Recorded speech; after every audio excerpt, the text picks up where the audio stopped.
My name is Chris Rogers, University of Birmingham, obviously part of this bigger collaboration, consortium, working across the disciplines to understand how we deal with problems that lie between the disciplines and moving towards what I would call transdisciplinary research. And this is one of the big goals that we now have, of working as seamlessly as we can across the disciplines. And I will not say we do transdisciplinary research because it's really very difficult to do, but we move towards it, and I think we have moved towards it. And I think what we've seen today already is just how well we've synthesized these various strands of work. Now, what we have is a session where we have 5 panelists. I'm going to allow them to introduce themselves on the basis they probably know themselves better than I do. But they've all been asked to take one of the recommendations, elaborate on it, and then throw up maybe some challenges, some gaps. We've had some questions submitted beforehand, and I've got 6 of those on a slide, and clearly we are looking for questions from you. So I have the easy job. I'm just simply chairing this. I will sit down, and I think we'll work from the far end, if that's okay. So, right. Bryn, would you like to start? So hi everybody, I'm Catherine Bale, I'm from the University of Leeds, I'm an academic there. I actually try to work in an interdisciplinary way because I work across engineering and the Earth and Environment department, so bring together social science perspectives with some of our engineering understanding. I try to bring a complexity science perspective, and I look particularly at urban energy systems, so my comments today will be about local energy infrastructure in particular. Because that's my background. I've previously worked actually in one of the regional development agencies, and now I was working in the energy sector as well, so that sort of grounds some of my thinking a little bit as well. And since I'm starting, maybe I shouldn't do this, but I'm going to slightly cheat. I know we were asked to talk about one recommendation, but I want to bring together 2 recommendations that I think are really critical when we think about urban energy infrastructure. And those are number 3, which is about facilitating an integrated approach to local infrastructure that can exploit synergies. And alongside that, I'm going to think about number 7, which is about measures of social and environmental value and how they can be incorporated into frameworks. And I think these things have to really come together when we talk specifically about urban energy infrastructure. And I'll say a little bit about why that is and what I think the future challenges might be. So some things that we know, and some of these insights come from iBUILD and some from my other research. Firstly, we know that local authorities, communities and other local actors are interested in pursuing energy initiatives. We've seen more local energy supply models come forward. We heard a bit of that from Tim this morning. We're seeing local authorities becoming owners and operators of energy infrastructure in a way that we haven't had in the centralised system beforehand. And because those energy systems are interdependent with a lot of other things that obviously happen in cities, housing, transport, water, all these things, we know that these energy initiatives are embedded in the wider system. We also know that these actors are pursuing other goals other than other actors in the energy market. So they're interested in delivering outcomes that relate to fuel poverty, reducing air pollution, health and well-being for citizens. And obviously part of it's about revenue, but usually with a view to investing that in perhaps other initiatives in the city or other areas of the city. So regeneration and some of the social outcomes that go alongside these energy initiatives are really important. So it's fair to say these local actors aren't deciding to be operators of energy infrastructure, they're doing it for the other outcomes. And what we also know is that embedding an understanding of the energy system in local decision making is really difficult. Tom might agree with me here on this. Some recent work that we did shows that there's a lack of capacity and frameworks and tools to help local decision makers when we're thinking about energy. And another key problem is that there's no integration between the local level and the national level. So for example, we have modelling work done by the Committee on Climate Change that sets out a nice pathway for low carbon energy infrastructure in the UK, but it wouldn't say, and this should be done in Leeds and this should be done in Birmingham. There's no sort of translation to what would have to happen at the local scale. So those are some of the things we know, and based on that, what are the research challenges? What's the things that we should be spending our time on for the future? I think the first one is a better understanding of the urban energy system as a complex system. So who are the actors? What are the interdependencies?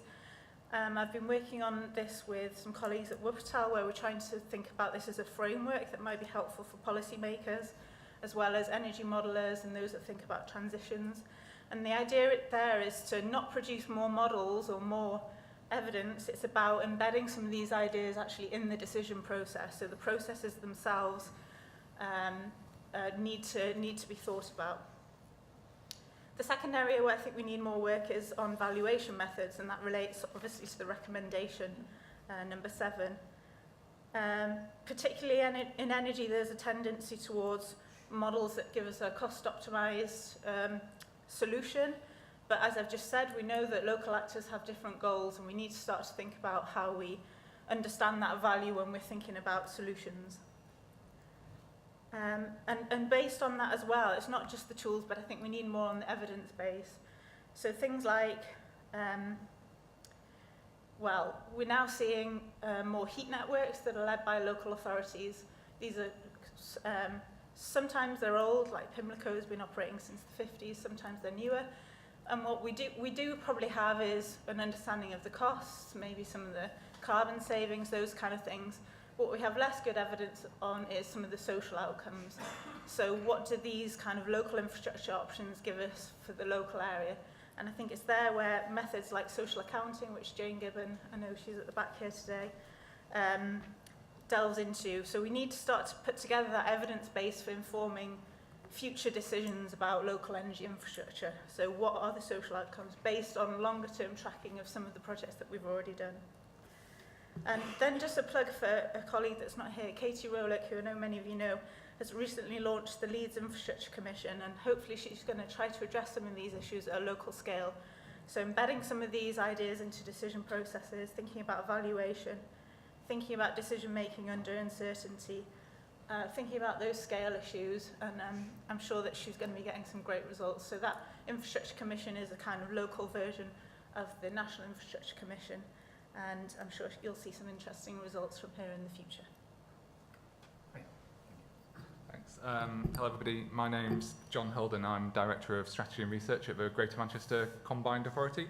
For those of you who aren't familiar with Greater Manchester's governance arrangements, which is probably a few, in Greater Manchester we've got a single combined authority which brings together the 10 local authorities, and that's chaired by the Metro Mair for Greater Manchester, Andy Burnham, and the combined authority and the local enterprise partnership are linked together as part of a single organisation. So there's a infrastructure and sort of strategic infrastructure plan development is at the heart of what we do in Greater Manchester, but that's part of the broader context which looks at the things we need to do to grow the economy, but also the other side of that coin, the things we need to do to reform our public services to make the city work better for its residents. I'm also going to, like Catherine, cheat and not just answer one action. I want to pick up in my response issues around the Priority Action Area 1, which is adopting a broader, integrated and more holistic appreciation of infrastructure. And I think that's really important and is at the heart of what we are doing in Greater Manchester. Just by way of background, Greater Manchester sort of vies with Birmingham to be the UK's second largest city. It's got a population of around 2.8 million people. That's at an all-time high now, so that's the highest population Greater Manchester has ever had. We're looking at around an additional 300,000 people moving or living in Greater Manchester over the next 20 years or so, and that brings huge infrastructure challenges, both in terms of physical infrastructure and social infrastructure. It's a significant economy, £60 billion per year in economic output created which makes us bigger than Wales, Northern Ireland, and if we were a country, would be the same size as Croatia. So it's a significant economic unit. It vies with London to be the most devolved city region in the UK, but obviously, as some of the charts make clear in the report, we're still in a very centralised system with still around only 5% of tax take collected at a sub-regional level. We also still continue to feel the challenges of deindustrialisation, and so one way we express that is that despite the strength of Greater Manchester's economy, we still have a gap between the amount of tax generated in the area and the amount that government spends on public spending in the area. So we generate about £17 billion to the Exchequer each year in taxes, and we draw down about £22 billion. So there's a £5 billion gap there, which we think is unsustainable for the UK in the longer term. So then just to come on reasonably quickly into why I think adopting a broader, integrated and holistic appreciation of infrastructure is important. And 3 points I want to make really. Firstly, we know that infrastructure is it's a necessary but not sufficient condition for improving economic growth rates and improving the life chances of residents. In Greater Manchester, we've done a lot of work to bring together the investments that we make in infrastructure with the investments we make in public services. And I suppose one example of where that's started to work but is by no means complete is around the investment we've made in the expansion of the Metrolink service. So when that was initially envisaged, it was expanding alongside a housing market renewal programme, which came with it sort of significant capital investments into reinvigorating the housing stock, as well as revenue investments to supporting residents to be able to move up the skills ladder and access work. What came to pass is that although the Metrolink expanded and the Metrolink came, housing market renewal disappeared, pulled by the coalition government. So what that meant is that process was incomplete, and we managed to improve the transport infrastructure, but actually the residents living along those transport routes are still not benefiting from the growth that's been, or the opportunities that transport links them into. I think linking those two things strategically and operationally is hugely important. I think that then links on to my second point, which is in a UK city region context, we do not have the levers to be able to join up investments in infrastructure with other investments in different forms of infrastructure and alongside services. So just to give one example of that, we are at the moment developing the Greater Manchester Spatial Framework, which will provide a master plan for housing development, employment site development and transport investment for Greater Manchester for the next 20 years. So we can set out where we will allow housing to expand, where we will want employment sites to be created, but we do not have the levers to be able to bring the wider social infrastructure along with us for that. So just one example is schools. So we can draw on a map where we think we want to 3,000 houses to go, but we've got no levers to put a school in place there, and we're relying on a free school or a academy coming along and doing that for us. And I think that's a real weakness. And that's starting to change and improve now with the arrival of Metro Mayors and the hard powers they've got and the softer convening powers they've got. But we're still some way away from having the full set of tools to be able to genuinely transform a city through joined up investments in all forms of infrastructure and services. And the final point I wanted to raise, just in response to my reading of the report, is that one thing that didn't come through strongly, which I think is hugely important, is the capacity within local authorities and other local public services and delivery organisations to be able to bring forward schemes and to be able to work up the innovative funding models that the report talks about. And we've seen huge amounts of capacity dripped out of local authorities and other partners. And those innovative projects are now not coming through, and that's starting to impact on our delivery. So our big challenges around delivery now, particularly in the existing urban area, is a lack of capacity in districts who are able to bring together parcels of land and work with the private sector to get those sites off the ground. And I think that local capacity issue is hugely important. That's all I want to say as my introductory statements. I look forward to the discussion. Good afternoon. I'm Maria Pregnolato from Newcastle University, and I'm a Living with Environmental Change Fellow funded by EPSRC and also an ITRC Mistral affiliated researcher. Actually, I was an iBUILD PhD student before that, and I was also before in Newcastle University.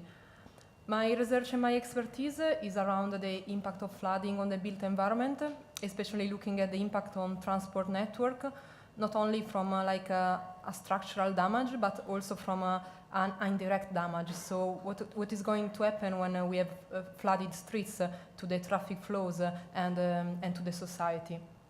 This kind of research is aligned with the priority action area number 3, that is the one about the facilitating and capturing all forms of long-term value. This because infrastructure, and so also in particular transport networks, has a long assets life. So we are not planning infrastructure for a few years, but to last at least 50. And this is a problem that connects also to the existing infrastructure, because the problem that we have today is not only due to contemporary problems like climate change, but also to more normal stuff, like, for example, aging or the increase of the demand. So all these kind of factors are important in considering the impact of climate on our infrastructure. So the research that we have been doing in Newcastle University and that we are still doing are focused on the fact that looking at the impact of adverse weather event in infrastructure is something that should be approached using an integrated framework. So, for example, when you are looking at the impact of pluvial flooding on the transport network, you should look at the different areas that it touches. So you have transport network on one side, you have climate and indeed flood simulation and pluvial analysis and so on. And then you have also some economic impacts of the analysis of these flooding costs and also on the potential benefits due to adaptation options. So it was really important to consider all the different layers of the research in a holistic approach without trying to overcome the silo-based approach that before was used to this kind of for this kind of research. It was also important when considering adaptation options in order to understand how to lessen the impact of flooding to the transport network, to look not only at the direct benefits, so how much time we are going to save or how much money we are going to save from this kind of options, but also at the indirect cost. So in terms of quality of life, urban amenity, or reduction of pollution, what is going to hurt the city in addition to the direct damage, to the direct benefits. I think this is very important because it relates to the fact that we should capture all the form of the value of infrastructure and not only what is more evident, so the usual direct economics one. And this point is connected to the recommendation number 7, in which it was underlined the importance to measure all the social and environmental value inside appraisal frameworks. And this can also be extended upon other sector of the infrastructure. For example, if we consider housing like a type of infrastructure, is important when you consider new development and we are demolishing all development, which kind of hidden values are behind that. For example, heritage values or cultural or even connected just to the community and all these kind of bigger sphere relation issues. Another point that I would like to make is instead connected to recommendation number 8, that is the one that recommends to consider the value of flexibility and resilience. Resilience nowadays is a very important word, just because we are experiencing more and more the impact of adverse weather events in our cities, from flooding to wind gusts and earthquakes, and it seems that resilience is on the community's agenda of every city. And this because it's the only way to try to protect from future events and also from the uncertainties of future events. So it is important to look also at the resilience again from an holistic point of view. So not only addressing one aspect of it, but try to understand the concept of risk as divided into 3 elements, that is hazard, that is the climate itself, exposure, so the infrastructure that we are looking at, and that vulnerability, that is the susceptibility of the infrastructure and the damage itself. And so by considering these three elements, it's possible to address what is called the risk assessment and then generate good policies and good measure of resilience. So moving from this, I'm going to develop a new project now that is looking again at the impact of flooding on transport network, looking more on specific critical points of the network identified at national level and also at more local level that are bridges. So bridges are key points for a transport network of a society because naturally they are connected parts of the city that should be separated by a river or by another natural elements. So by focusing on bridges, I would like to understand which kind of impact a city is going to experience if this kind of connection are going to fail, and which kind of adaptation strategy a city can be put in place in order to protect the city itself from this kind of measure.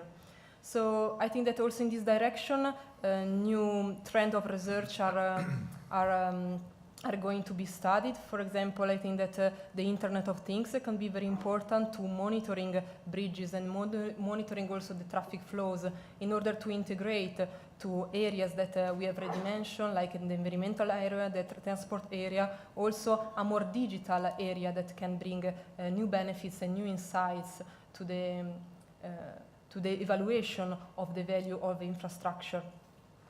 And so overall, I think that looking at this topic from a holistic point of view can also include, of course, economic consideration, looking at cost and benefits, but overcoming the analysis itself, looking also at the co-benefits at long term for the whole society.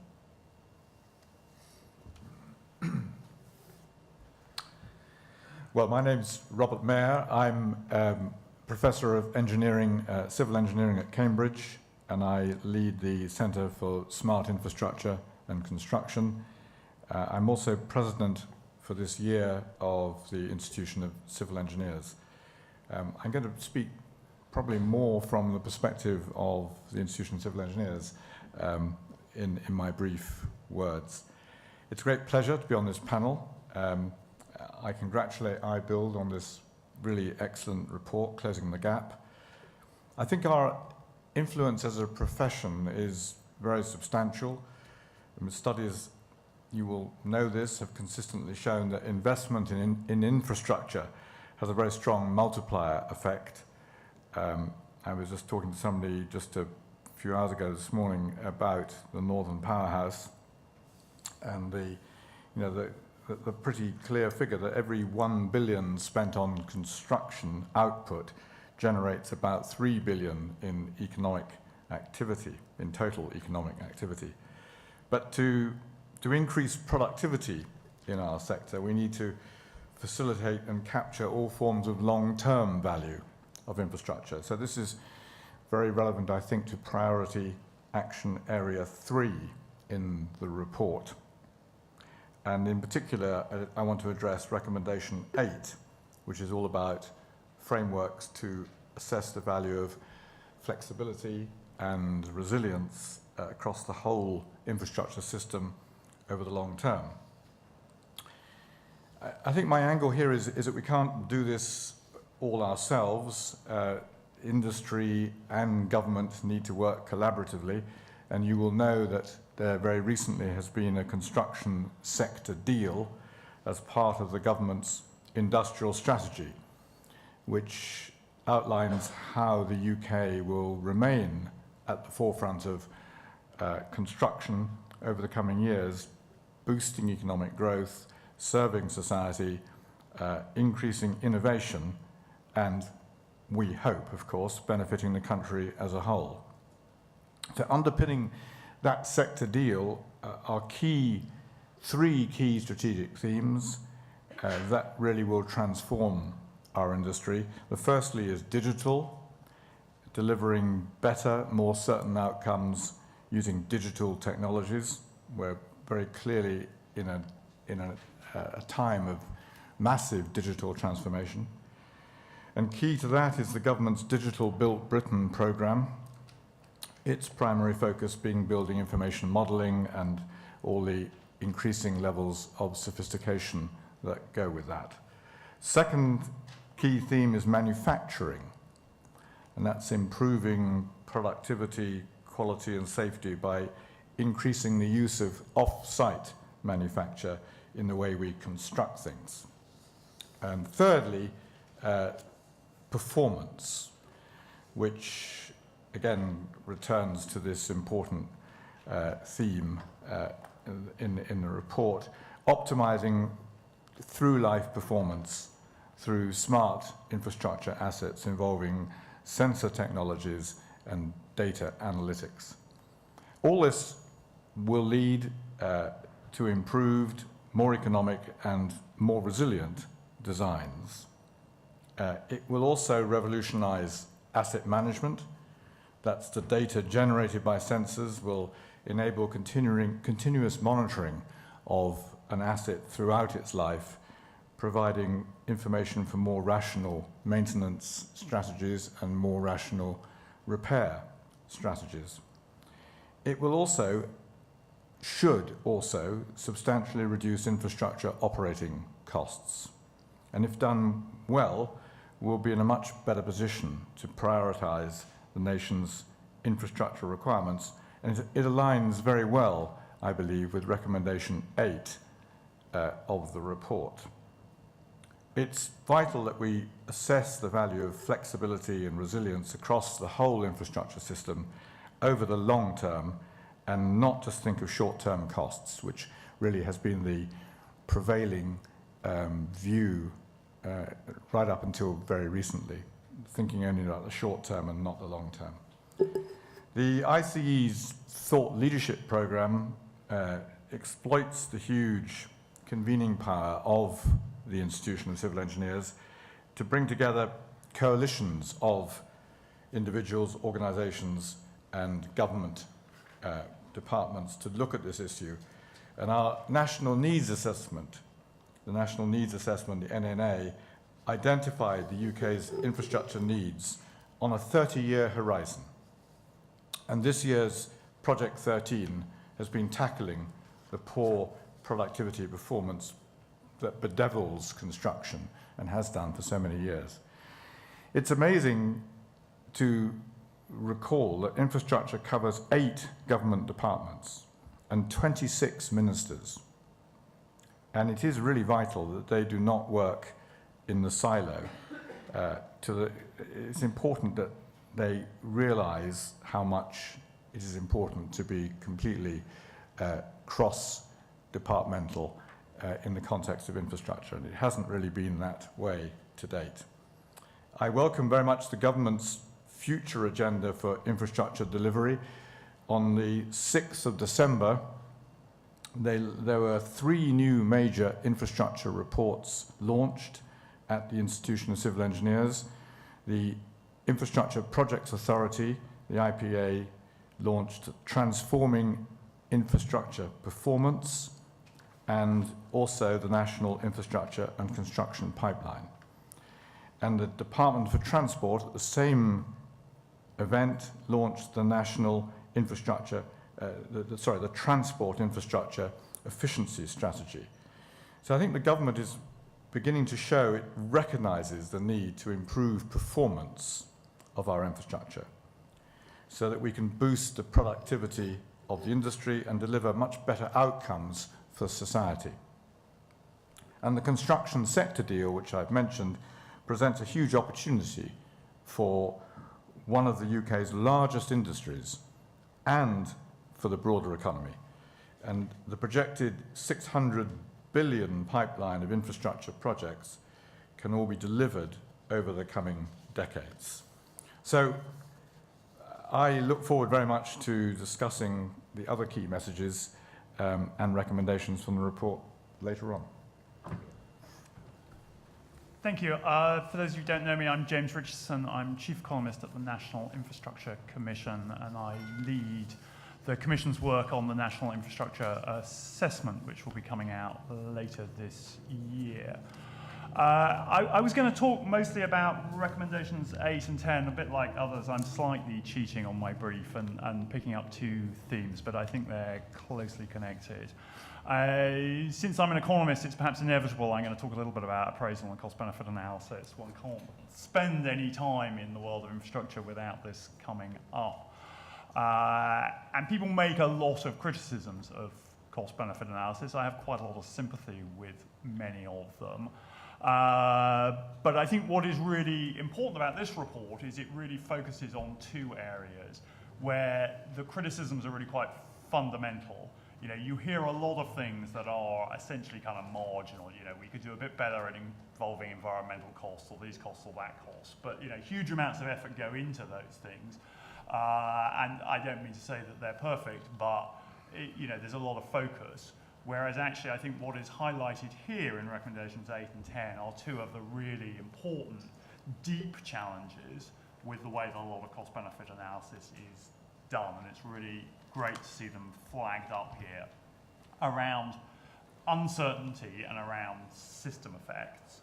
And I just want to talk a little bit about the approaches that we are taking in the National Infrastructure Commission to do these, which are also by no means perfect, but are an attempt to try and kind of think our way into these problems and perhaps avoid some of the traditional problems with cost-benefit analysis, but where I think, you know, there's still a long way to go, and perhaps in future national infrastructure assessments, you know, we will be able to build on what we do this time and draw on further work in terms of kind of thinking our way through these. So let me start with uncertainty. I think this is really important. I mean, we build infrastructure for 50, 60 years, but we produce business cases that have a kind of central set of assumptions over that period, cost-benefit ratio to, you know, 2 or 3 decimal places, and kind of collapse all of this down to a single number. This is obviously nonsense, right?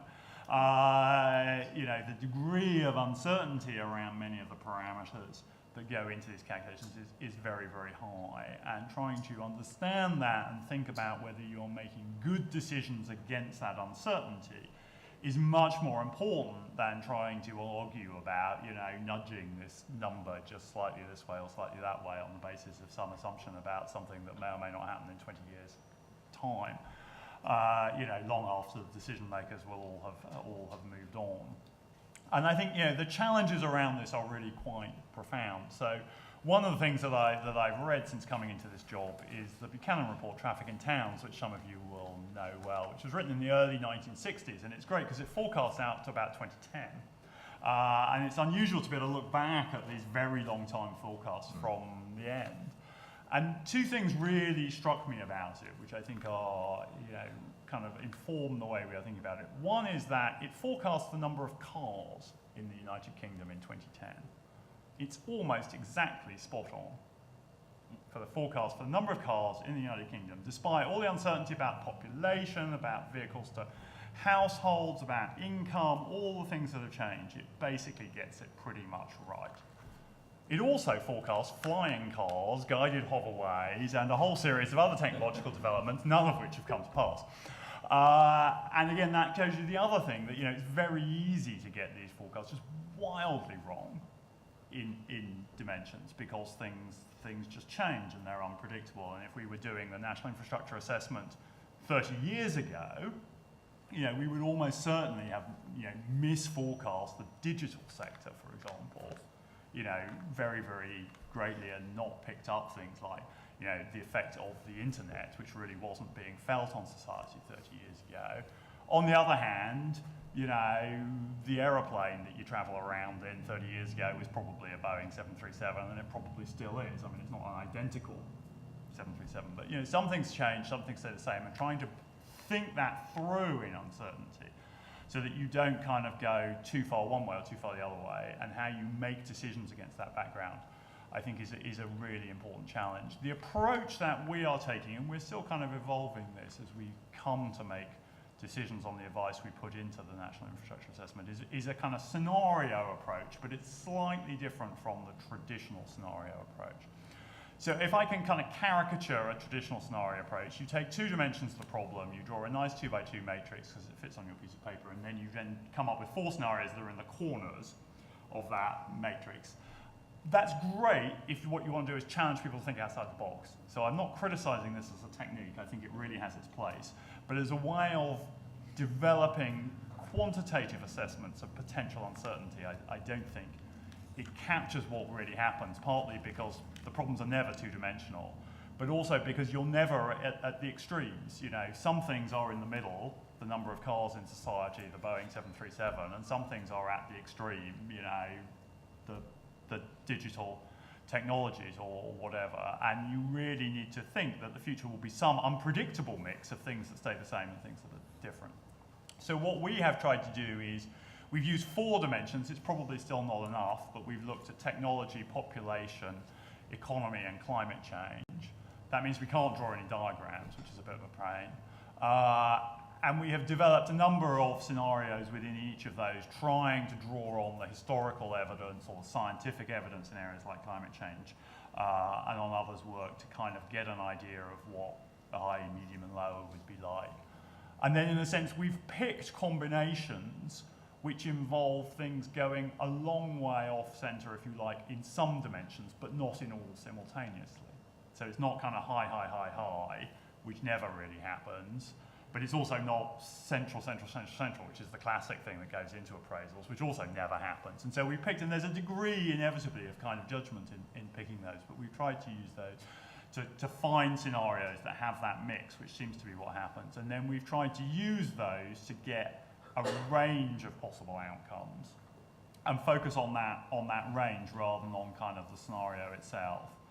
And then we're trying to think about, well, how do we assess portfolios of possible interventions against that range of uncertainties? And I think this is where we are definitely entering the bit of this that is kind of most judgment-based and where I think there is real scope for kind of further work to think about. How do I balance a portfolio of potential interventions so that it is kind of robust against all of these scenarios without simply just picking the least regrets options? I mean, the least regrets options are a great starting point. They work in all scenarios. You want to do those, but actually you probably don't just want to do those. Sometimes you need to make some bigger, more risky decisions, because otherwise you never kind of do anything, right? And how do you judge, you know, well, if I'm putting a position, you know, I'm taking a position on this thing that is sensible in this set of scenarios, but not in this other set of scenarios, do I complement that with another measure that perhaps works in others? So if I think, for example, that what economists call agglomeration effects, which is a rather ugly word for kind of density of people and jobs in city centres, are going to continue to be really important in driving economic growth, which is a kind of trend that we've seen for the last 30 years, then I really want to focus on kind of urban transport, housing, the kind of things we were hearing about from Manchester. But that could be wrong, that could change. So do I want to complement that, perhaps by also worrying about digital broadband?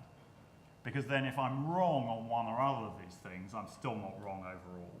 And how do I kind of balance those judgments when I can't when I don't have a probability distribution? If I have a probability distribution, I can use real options analysis, or I can kind of weigh and add it up. But when I don't know what the future looks like, how do I kind of balance that? So that's one set of challenges. The other one I just want to touch on slightly more briefly, but is these kind of system effects, where, again, I think this is one of the things where you hear it a lot, and I think it's really important that it comes out here. Of course, an awful lot of investments are pretty marginal. We have very mature infrastructure networks. If I'm adding a junction or something to a road network, it's fine to think of this in traditional marginal effects. But if I am looking at transport and housing in Manchester, as we heard about earlier, or I'm looking at fibre to the premises across the UK, or I'm looking at decarbonising the energy system, marginal analysis ain't going to get me there. And I need to think about these kind of system effects. And of course, there's nothing inherent in cost-benefit analysis that prevents you doing it. It's just that we're not very good at it. Too many of the models that we do have produce numbers that are just way too big, and they're obviously kind of out of the ballpark of what the evaluations tell you. And I think the kind of methodological challenge, it seems to me here, is to move from the kind of sophistication that models of the physical systems can do for very complicated systems. You know, if you're modeling the weather, you know, they can tell us it's going to snow. It's a very complex model, or, you know, a nuclear explosion. You know, that kind of modeling of complexity works really very, very well and is relevant in areas like, say, energy policy, where I can think about how these things interact. Can we bring that kind of sophistication into the world of human policy, of, you know, how cities work, how transport and housing interact, and develop models that produce numbers that are plausible and evidence-based? Good, thank you. Well, I think we're open for questions. So, on any of the points that have been raised, or any of the points that you would like to raise, please feel free. Do we have any questions? Yeah, I have one. Shall I kick us off, shall we? So, thank you, panel. That was all very interesting. I'll be very interested in the panel's views with regard to increasing productivity in the construction industry. How much is productivity in the construction industry hampered by the fact that there are multiple levels of subcontracting, which means that any profit on any job is distributed among many, many, many actors, and nothing is left for innovation or for training or for other types of skills? Is there a case for more vertical integration in the construction industry of the type seen on the continent, for example? I think you raise a really key point, and it's very relevant, I think, to what's happened to one of our major companies in the last few weeks. I've just come back from an IC presidential visit to the Far East, and two projects that absolutely stuck out in my mind there were both extraordinarily well run, and they were both by French contractors.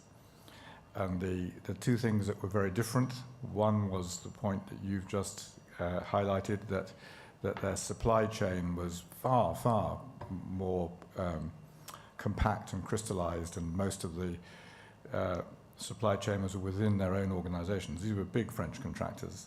So they didn't have this great raft of subcontractors with all the complexities that is rather common in the UK.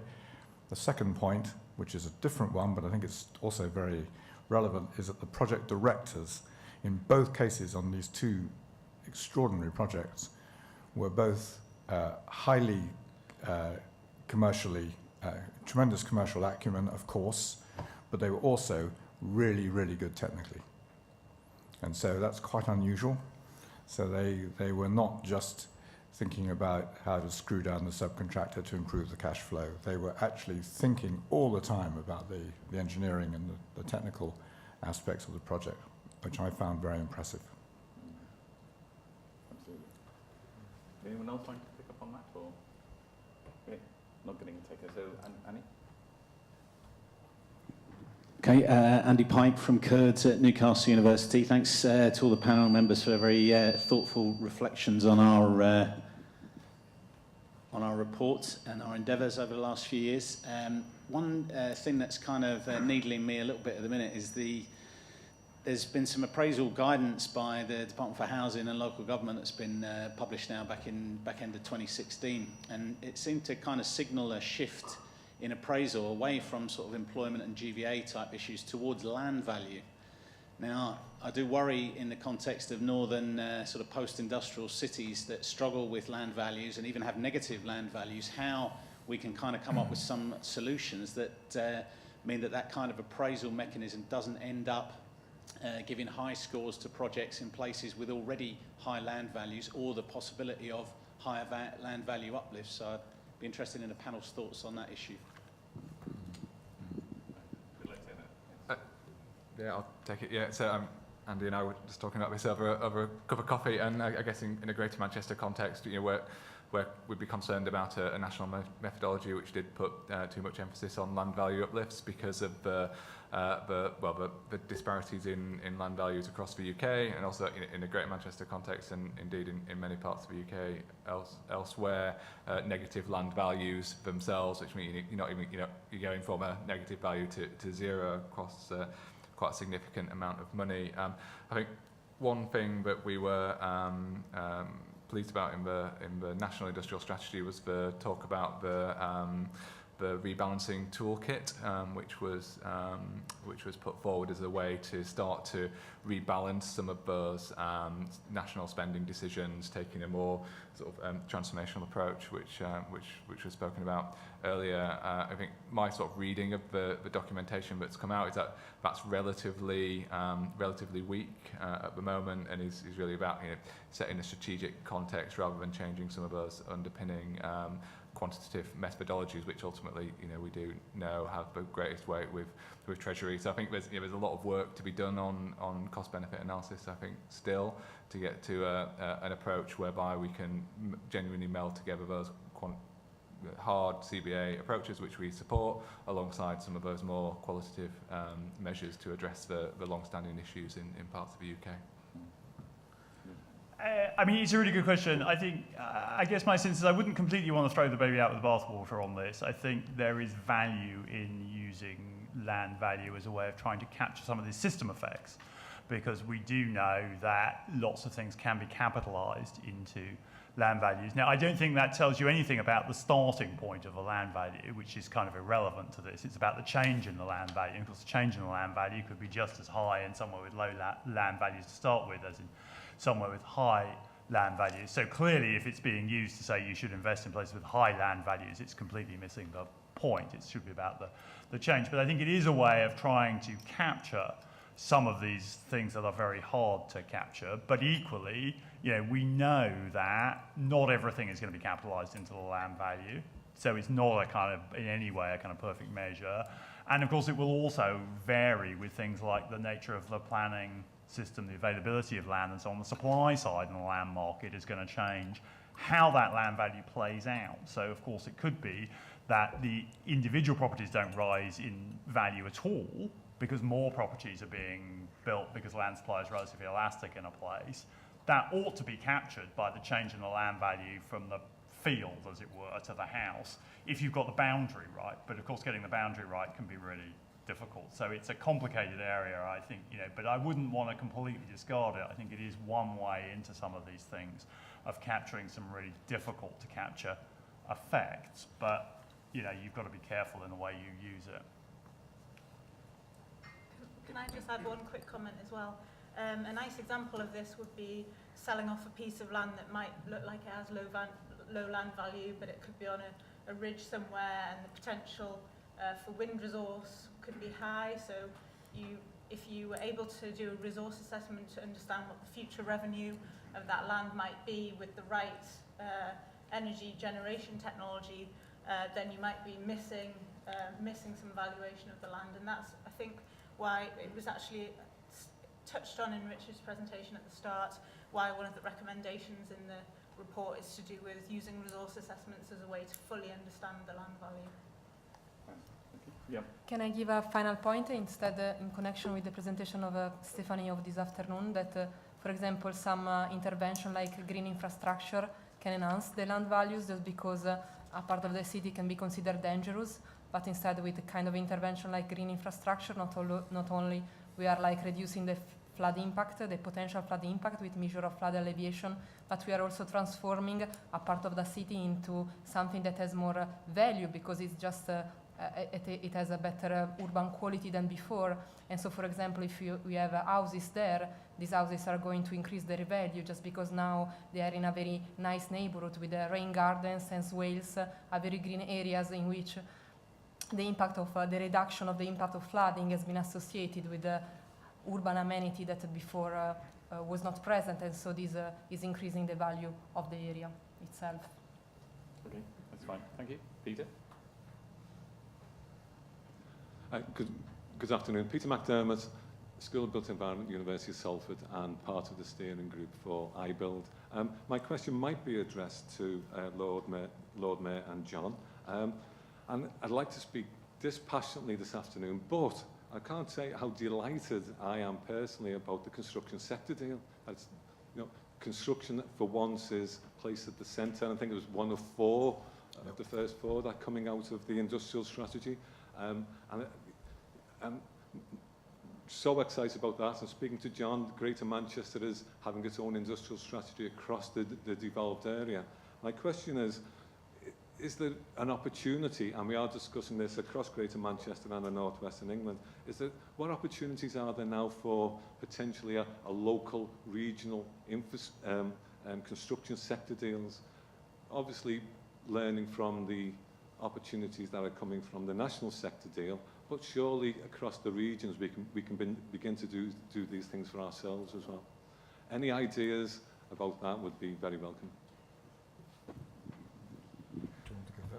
Yeah, I'll have a go at answering that. So we are, Greater Manchester is one of the 3 trailblazers, I think we're calling this now, for local industrial strategies, and we're just in the process of starting to have conversations with officials. So the first full meeting is actually this Friday, and one of the things, sort of thorny questions we've got to answer is how do national sector deals interact with existing devolution deals and future local industrial strategies, and there's a sort of slightly complex web we need to weave there. But yeah, certainly we would definitely want to take the best of a national sector deal and apply that in a local context. I think our local industrial strategy will have a really strong emphasis on skills and raising the skills of the workforce, given the importance of that for productivity and labour market participation. I think some of the issues around skills in the construction sector are, play out in a Greater Manchester context. There's huge opportunities in Greater Manchester for the construction industry. The arrival of HS2, hopefully HS3, starting sooner rather than later, as well as a need to get a construction skills pipeline in place if we're going to deliver the step change in house building that we will need to do to deliver on the spatial framework. So yes, very much want to join those things together. Grateful for thoughts about how we can do that. I could just add 2 things here. I think, as I mentioned in the context of the national construction sector deal, the 3 strands: digital, manufacturing, performance. The second one, manufacturing, I think has huge implications regionally, because the whole principle of off-site manufacturers, probably all of you will know, is that it takes away the time-honoured, all too common doing everything on the site in question, but actually instead changing that completely and having factories all around the country manufacturing components for infrastructure construction, which changes the whole place and geography of the construction industry. Certainly in terms of skills, it offers lots of new opportunities in many parts of the country. So I think that's a very important part of the national construction sector deal that has a very strong local implication on skills and on local economy. And the second point that John's raised is that the whole housing agenda is hugely important here. So the target of 300,000 houses a year, or whatever can be achieved, is also greatly enhanced by local sector deals as well as national sector deals. Okay, good. Can I just then bring, if I can, this next slide up? Okay, I don't know why it's not doing it. But we had 6 questions sent in advance. The one I wanted to pick up on, though, was the synthesis between the local and the national. Because we're now talking of local and, in some cases, relatively small scale. But then we have the national, of course, that provides a different type of service. So where do the boundaries lie, and what are the opportunities for the local to become more important in terms of the national?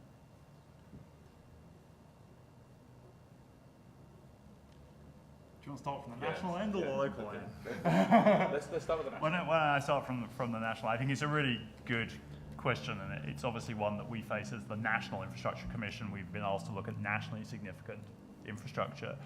What is the kind of boundary? I mean, I think the starting point, I guess, is, we would definitely see that a lot of decisions, and more decisions than are taken now, should be taken at the local level, particularly at the combined authority level, and we have set out in our interim national infrastructure assessment the value of the kind of integrated housing transport plans for cities that Manchester has developed, that London has developed, but that frankly too few of our great cities have the powers and the authority and the funding, to do and to implement. And I think it would be very odd for the National Infrastructure Commission to be, laying down the tram lines, if I can put it that way, in major cities. Clearly, those kind of decisions are better taken in the city in question, and those decisions need to integrate at that level, a number of different systems, transport and housing, very obviously, but also, other things. I think it gets more complicated in some of the other networks, say energy, where I think you really do have lots of these kind of transitions. We were just talking about the kind of importance of manufacturing. If you look at something like offshore wind, big is better, right? I mean, we know that there are just massive economies of scale in production of offshore wind, and that is why the price is really falling. So that's always going to be something that is then plugged into the transmission network. I mean, there's zero demand for electricity in the middle of the North Sea. And so, you're going to need a big national system, a national grid, and so on. But, it is quite clear that the days of distribution operators being just kind of passive networks passing electricity, as it were, between the transmission network and housing are over, and that we need actively managed distribution networks that can balance local generation, particularly solar, I think, which is very low cost and where the costs are really falling, and which is inevitably very highly distributed.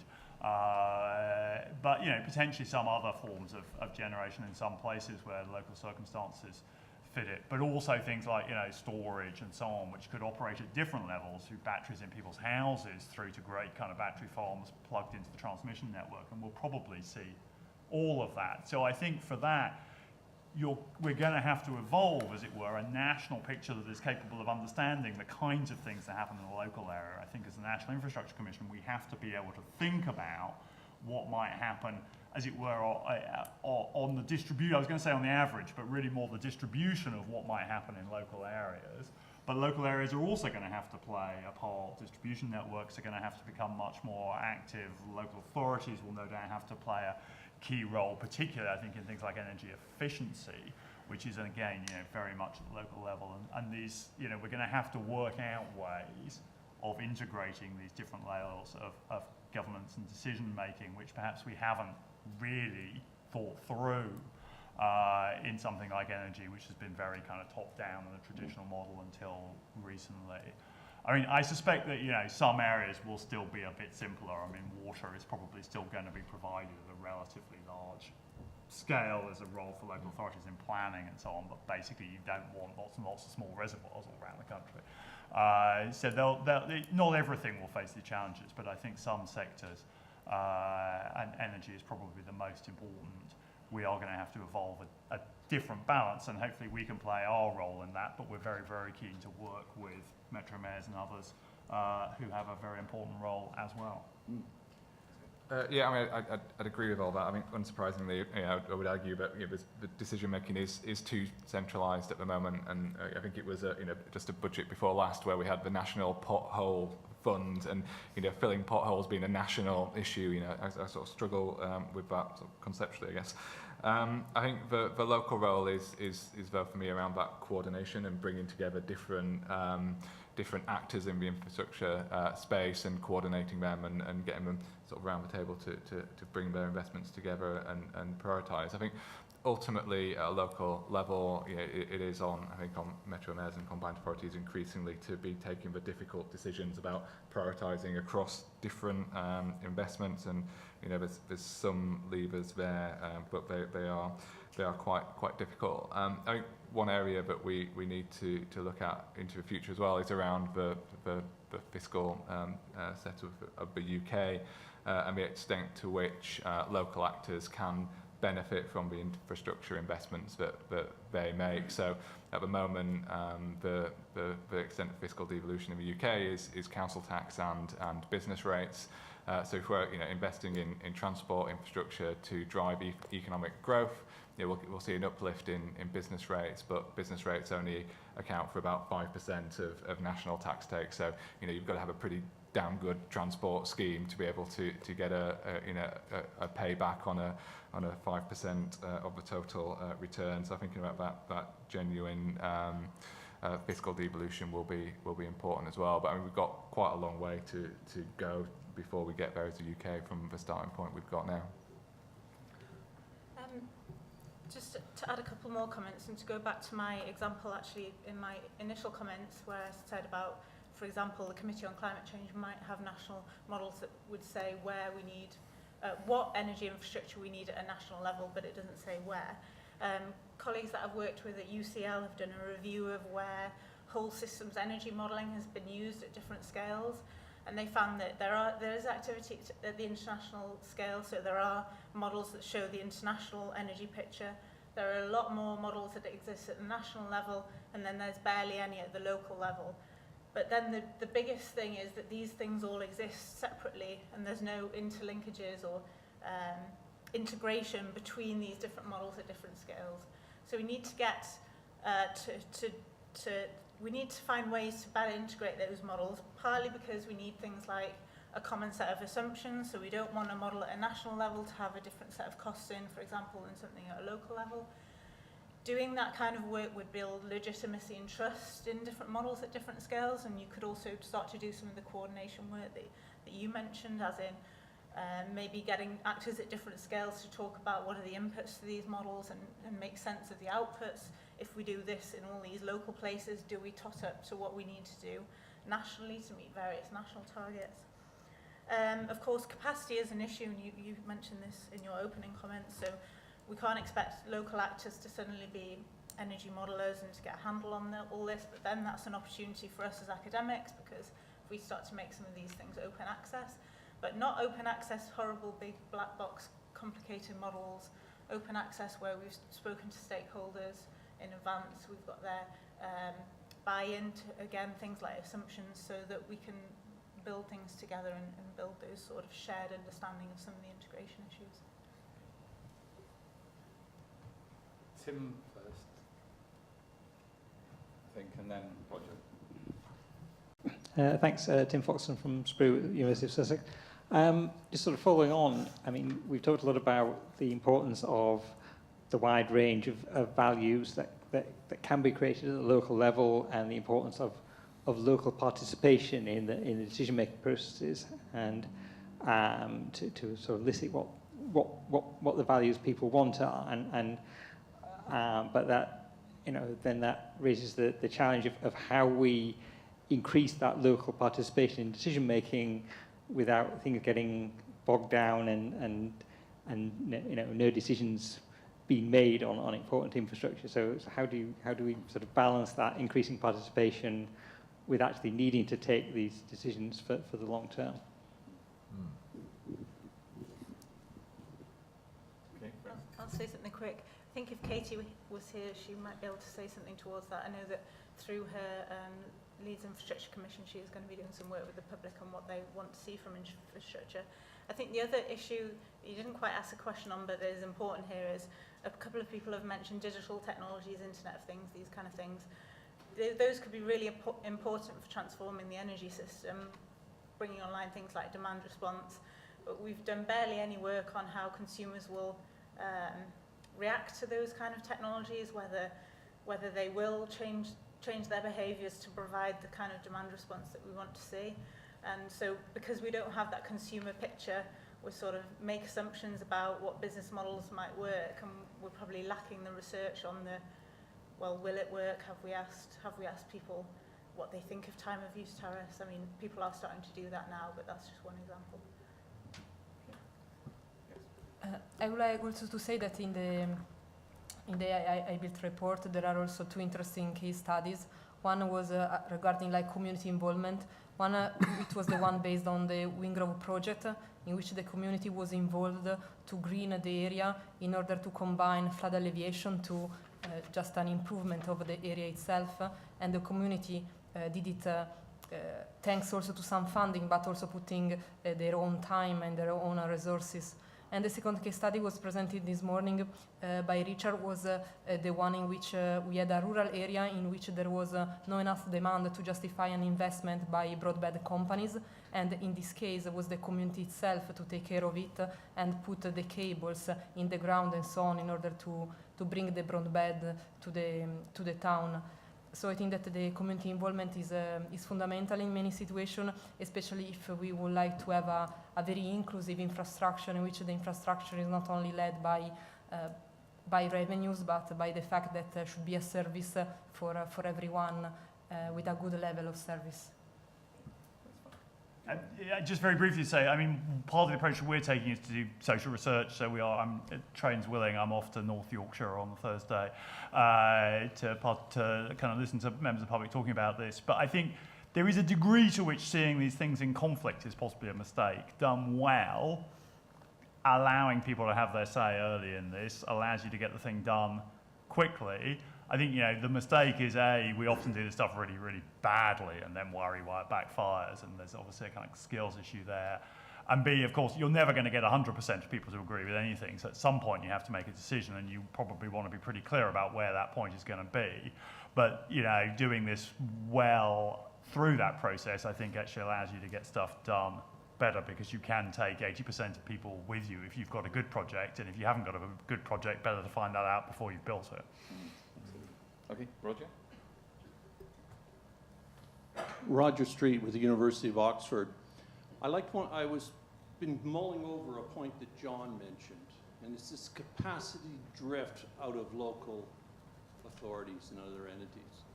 I think this is a big issue, and he talked about it in terms of the capacity within local authorities and other delivery organizations is challenging the ability to identify the needs and the opportunities, and then to take forward innovation. And yet I see on a number of the questions I heard in the number of the panel, and I think, Catherine, you also brought up the point about the CCC's translation of their advice at the local level. And if there's capacity is drifting away, that even makes that more and more important. And I see up there questions like, how do we train planners? The number of planners that exist, I can remember going to a meeting and they were more concerned about 60% of them were losing their jobs and were out of work. And there's the number of planners at the local authority level is significantly decreased, to the point that the capacity, as John said, is drifting out, and being able to deliver things like interdependencies and understanding interdependence of local infrastructure is severely challenged. And I think this is something that needs to be addressed, and we need to start thinking about this and not saying we're going to provide them with all this information. And the people you're providing to are very, very few and have very, very little time and capacity. So I think this is a challenge that we need to look at in developing these business models and in developing this research, is that the capacity to receive that is much less than we may realize. And being the chair, I'm not allowed to answer, but I'll just say one or two things. But you picked up on the role of planners, and you then talked about capacity dwindling, but also I think it is the role of planners. And what we've done is turned planners more into police people rather than allowing them their freedom to, or their capability to then act as conveners of all of the urban professionals that then bring the types of thing that we're talking about to fruition. And I want to get on to joined-upness at one point in this discussion, but I'll leave that for a second. So over to the panel, I think. I just agree, it's a point really well made and much better articulated than I could have done, so thanks for that. Yeah, I'd just say as well, I agree. I think one thing I see is some local authorities working smarter. So Tom's just left, but he's from Leeds City Council, and in Leeds they've put together a Leeds Climate Commission with the idea to bring together not just local authority staff, because as you say they're few and far between, but other people who have interest and expertise in the local area, because that's the thing, local authorities know their area better than anybody else. So when you can bring them together with people who can maybe bring ideas about how to understand other things, that can really work. So the Leeds Climate Commission has people from Leeds University as part of that as well. And it's I think what they're trying to do is use people's time smarter, so that there's no new people or new money for that, but it's about trying to bring the right people together to talk about these things. But it doesn't quite address what you're saying, which is it doesn't really solve the capacity issue, but they're trying to think about things in a different way. Is there a better role for universities and research, or the academic community, to work at enhancing their ability to provide information that's actually relevant and usable, accessible, Yeah. to those people that are working, trying to work smarter? I think the way to do that is to be embedded in the processes from the start, so not write our research questions and put our funding proposals in without the input. So that's why I think things like the Leeds Climate Commission can be helpful, because you've got those relationships and you've got those needs from the city earlier on, so you can write your research proposal with those research questions, not the ones that we've come up with that are, there has to be some balance of what's academically interesting as well. But yes, I think that's right. And to put my EPSRC ambassador's hat on, as I'm obliged to do because I lead things, EPSRC now expects that, the Research Council expects the grants to be co-created, such that they then are answering those types of questions. And the local thing I think is really important. So going way back, if I was looking at my sustainability research, I would say that sustainability is conceived local. So local conditions set local priorities, and only then can you understand what sustainability truly means. But the same is true of resilience, the same is true of adaptability, same is true of smart, for that matter, and livability. And so the local thing becomes, I think, particularly important in understanding just how things should be done.